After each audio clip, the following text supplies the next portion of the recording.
Hello friends, we have already discussed about the MBO concepts, MBO definitions. Now we are going to discuss about features of MBO. MBO के features क्या क्या होते हैं, ठीक है ना. An attempt is made by the management to integrate the goals of an organization and individuals. This will lead to effective management, ठीक है ना.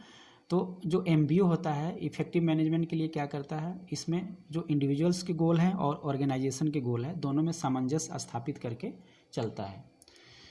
नेक्स्ट है MBO tries to combine the long range goals of organisation with short range goals. देखिए किसी भी organisation में long range goals होते हैं, ऑब्जेक्टिव्स होते हैं ना, एक मिशन होता है, विजन होता है, तो सबको इंटीग्रेट करके चलना होता है. एक शॉर्ट टर्म गोल्स भी होते हैं, है ना, शॉर्ट टर्म चैलेंजेस भी आते हैं, तो अकॉर्डिंगली आपको गोल सेट करना पड़ता है. तो आपको शॉर्ट टर्म गोल को भी ध्यान में रखना है और फिर आपको जो लॉन्ग टर्म गोल है उसको भी ध्यान में रखना है. और जो शॉर्ट टर्म गोल्स होते हैं वो लॉन्ग टर्म गोल को अचीव करने के लिए ही होते हैं. उसी रास्ते पे जाएंगे ताकि जो लॉन्ग टर्म गोल है वो अचीव हो सके. थर्ड नंबर है management tries to relate the organisation goals with society goals. और जो सोसाइटी के गोल है, सोसाइटी के जो रिक्वायरमेंट है उसके हिसाब से भी ऑर्गेनाइजेशन अपने गोल को सेट करते हैं. MBO emphasise is not only on goals but also on effective performance. तो ऐसा नहीं कि गोल सेट कर दिया और बस हो गया, ऐसा नहीं है. उसके बाद में जो परफॉर्मेंस होते हैं उसको भी ध्यान में रखा जाता है, ईच इंडिविजुअल्स के परफॉर्मेंस को देखा जाता है.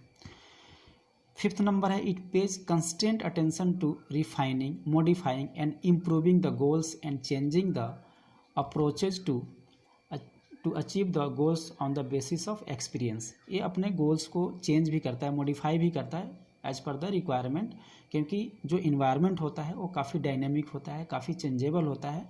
तो अकॉर्डिंगली अपने प्लान्स को चेंज करना पड़ता है, अपने गोल्स को चेंज करना पड़ता है और उसके लिए जो अप्रोचेज है उसमें भी चेंजेस लाने पड़ते हैं.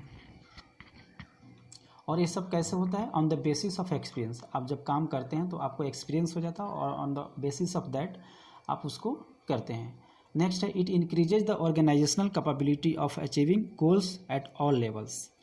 हर लेवल पे एक कैपेबिलिटी डेवलप किया जाता है ताकि गोल को अचीव कर सकें, है ना. It increase the organisational capability, individual की कैपेबिलिटी को भी इंक्रीज किया जाता है और ऑर्गेनाइजेशन के कैपेबिलिटी को भी बिल्डअप किया जाता है ताकि जो गोल्स हैं सभी लेवल पे, चाहे वो लोअर लेवल पे हो, चाहे टॉप लेवल पे हो, चाहे मिडिल लेवल पे हो, अचीव हो सके.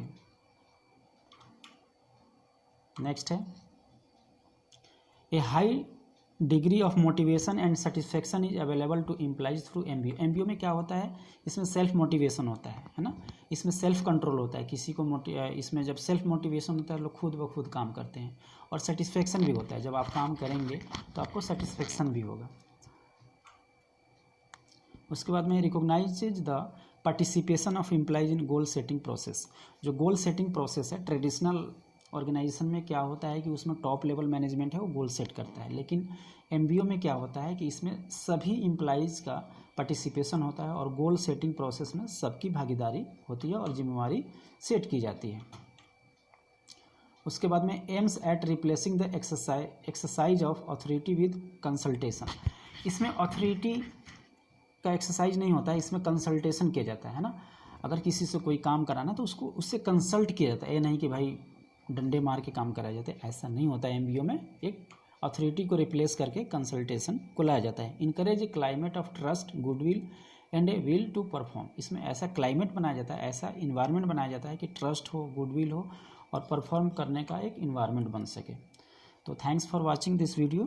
Please like, share and subscribe this channel. Thanks.